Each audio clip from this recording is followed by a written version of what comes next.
और अयोध्या में कहा जा सकता है जो दूसरी प्राण प्रतिष्ठा होने वाली उस दिन गंगा दशहरा है, लिहाजा श्रद्धालुओं की खूब भीड़ आने का अनुमान है। और इसके बाद फिर बकरीद है, इसके बाद जगन्नाथ रथ यात्रा, यानी ये पूरा महीना अलग अलग त्योहारों का होने वाला है। लिहाजा सुरक्षा इस स्थिति को लेकर किसी भी राज्य के लिए सबसे बड़ी प्राथमिकता बनने वाली है। इसमें कोई ढिलाई ना हो, इसलिए मुख्यमंत्री योगी आदित्यनाथ ने इसका जिम्मा जो है वो खुद संभाला है। इस पर एक रिपोर्ट देख लेते हैं। जून का महीना सिर्फ गर्मी और आमों के लिए ही नहीं जाना जाता, बल्कि कई ऐसे त्योहार भी हैं जो इस महीने में दस्तक देते हैं, वो भी अलग अलग धर्मों के। लिहाजा देश में सुरक्षित माहौल बना रहे, शासन और प्रशासन की ये सबसे बड़ी जिम्मेदारी होती है, क्योंकि कई अराजक तत्व ऐसे मौकों पर सौहार्द बिगाड़ने की कोशिश करते हैं। पूरे देश में तो इसकी तैयारियां हो ही रही हैं। 5 जून को गंगा दशहरा, 7 जून को बकरीद, 24 जून को जगन्नाथ रथ यात्रा।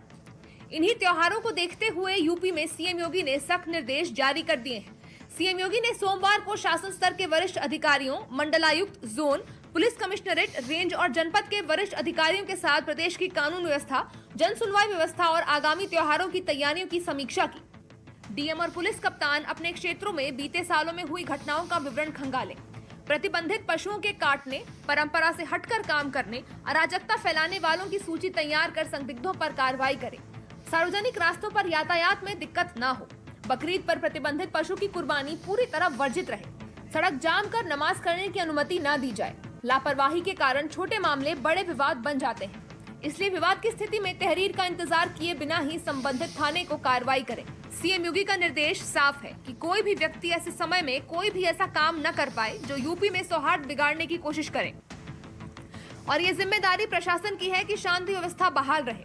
इसीलिए सीएम योगी ने प्रशासन को पहले टाइट किया है और इस बैठक में सबसे ज्यादा फोकस उन जगहों पर रहा जहां पहले कभी या हाल ही में कोई सांप्रदायिक घटना घटी है। इसमें नाम संभल का भी आता है। संभल में बकरीद को लेकर शांति समिति की बैठक की गई है। वहां बकरीद को लेकर क्या क्या तैयारियां हैं, आप खुद जिलाधिकारी राजेंद्र पेंसिया से सुनिए। बकरीद को लेकर के शांति समिति की बैठक की गई है, जिसमें जनपद में जितने भी हमारे स्थान हैं जहाँ पे नमाज होनी है, वहाँ के प्रतिनिधि भी आए और सभी को कहा गया कि किसी भी प्रकार की कोई भी जो कुर्बानी है वो सार्वजनिक स्थान पर नहीं दी जाएगी। केवल जो पहले से डेजिग्नेटेड प्लेसेस हैं उन्हीं के ऊपर दी जाएगी। और हमारी ओर से बिजली का, पानी का और स्वच्छता का भी ध्यान रखा जाएगा। जो प्रतिबंधित जीव हैं उनके कटान पर तो पूर्णतः रोक है और इसमें शांति समिति की बैठक में भी बताया गया है।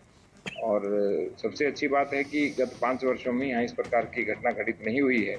तो जितने भी मौलवी हैं, मुतवल्ली हैं और सब लोग हैं, उन्होंने ये कहा है कि इस बार भी शांतिपूर्ण तरीके से जो ईद की नमाज है वो संपन्न की जाएगी और ईद मनाई जाएगी। 163 ऑलरेडी लागू है और किसी भी प्रकार का कोई भी शांति को व्यवधान करने का प्रयास करेगा उस पर कड़ी कार्रवाई की जाएगी। हमने सोशल मीडिया पर किसी प्रकार का कोई वीडियो वायरल नहीं होगा, ये भी हमने इंस्ट्रक्शंस दिए हैं। और कुल 19 हमारे जो यहाँ पे कुर्बानी के स्थल हैं। सरकार के दिशा निर्देशों के अनुसार नमाज सिर्फ उन्हीं स्थलों पर अदा की जाएगी जहां यह परंपरागत रूप से होती रही है। सड़कों पर नमाज अदा करने की सख्त मनाही रहेगी। साथ ही नई धार्मिक प्रथाओं या परंपराओं को शुरू करने की अनुमति नहीं दी जाएगी। लेकिन योगी सरकार सभी धर्मों की आस्था और सम्मान का पूरा ख्याल रखेगी, इसलिए सभी के साथ शांति स्थापित करने के लिए बैठक की जा रही है। निर्देश बकरीद पर दिए गए तो गंगा दशहरा के लिए भी निर्देश जारी किए गए हैं। गंगा दशहरा पर गंगा के घाटों को साफ सुथरा और सजाया जाएगा। घाटों पर स्नान के लिए चिन्हित स्थल बनाए जाएंगे। 4 जून को स्वच्छता अभियान चलाया जाएगा। 5 जून को शाम को गंगा आरती के आयोजन होंगे। सुरक्षा के लिए गोताखोर, पीएसी, एनडीआरएफ और एसडीआरएफ की तैनाती रहेगी। सड़क दुर्घटनाओं को लेकर भी सीएम योगी ने चिंता जताई और यातायात नियमों की अनदेखी को सबसे बड़ा कारण माना। इसीलिए सीएम योगी ने सड़क इंजीनियरिंग में सुधार, बेहतर साइनेज लगाने, स्पीड ब्रेकर की व्यवस्था और अवैध बस ऑटो स्टैंड हटाए जाने के भी निर्देश दिए। साथ ही दुर्घटनाओं की ऑडिट कराकर जिम्मेदारी तय किए जाने का भी निर्देश दिया है।